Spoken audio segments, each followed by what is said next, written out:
सारिन जमदुवार ब्लकनि सिङाव थानाय जोंहा नैबे आलीनगर जाफैथला गामियावहाय आदिबासी बिदा फंबायफ्रा 22टा फेमिलि बिथांमोनहा टटेल भटार्सआ दङ 84 बिथांमोनहा दिनै जोंनि इउपिपिएलआव जबदान जादों आरो बिथांमोनहा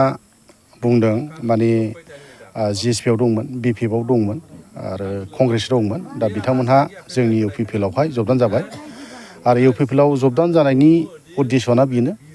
जोंहा बिटिआरनि चिफ मानगोनां प्रमद बर' सारनि दैदेननायखौ मोजां मोननानै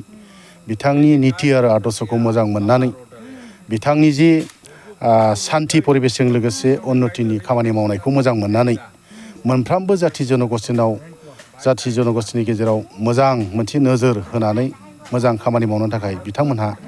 जोबोद माने मोजां मोननानै दिनै जोंनि इउपिपिएल दलावहाय जबदान जाबाय आरो बिथांमोनखौ जोङो इउपिपिएलनि जानानै ब्लक आरो प्राइमारि जयै बिथांमोनखौ जोङो बरायनानै लाबाय आरो बिथांमोनहा जोबोद गोजोननाय मोनदों जे 17 बोसोराव जोंनि गेजेराव मोनसे असान्ति थासारिमोन दिनै मानगोनां बिटिआरनि चिफ प्रमद बर' सारनि दैदेननायाव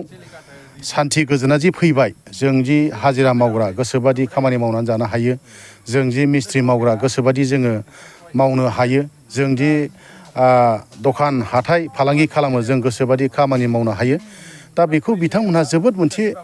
रंजानाय मोनदों मोजां गोजोननाय मोनदों मानो होनबा सैथोयैनो दिनै बिटिआरआव शान्तिनि गेजेरजों मोनसे बे परिबेशा फैबाय बेखौ जोबोद मोजां मोनदों दा बेनि थाखायनो बिथांमोनहा खोथा होदों नैबे 2025नि गेजेराव जे बिटिआरनि जे इलेक्सन बेवहाय जोङो 22टा फेमिलिनिफ्राय जोङो गुबुननो खुनु होआलासे जोंनि इउपिपिएलनि ट्रेक्टरनि सावगारियावनो जों 100% भटखौ होनानै जों देरहासार होगोन होननानै बिथांमोनहा खोथा होदों बे खोथाया सैथो मानो होनोबा इउपिपिएल जन्म जाजेननिफ्रायनो जोंनि जे मोनसे पार्ट दंमोन बे पार्टनि उनाव जोङो इउपिपिएलआव हाबनानै गोबां थासारि जे समस्याफोर दङ बेखौ लानानै जों इउपिपिएल पार्टियाव जोङो गोबां जोंनि रायजो राजानि सुख दुखखौ आङो नायबोदों आरो पार्टि हिसाबै नायबोदों बे हिसाबै जोंनि जमदुवारनि जेसेबांनाखि जाथि जनगोष्ठीफोर दङ जेरै जोंनि आदिबासी बिदा फंबायफोर जेरै जोंनि माइनरिटि मुसलमान बिदा फंबायफोर जोंनि राभा बिदा फंबायफोर जोंनि बेंगलि बिदा फंबायफोर जोंनि राजबंशी बिदा फंबायफोर जोंनि गरखा बिदा फंबायफोर जेसेबांनाखि जाथि जनगोष्ठी दं जोंनि जनता समष्टि हिसाबै दा बिथांमोनहा रायजो हिसाबै बुंदों जे नोंथाङा फुराना मानसि फैनांगौ समस्या जेसेबांनाखि दङ नोंथाङा मावनांगौ बेबादि बयबो आंखौ हास्थायदों दा आं बुंदों बेथ' जोंनि इउपिपिएलनि हाइकामान्डनि खोथा हाइकामान्डआ जेब्ला हरगोन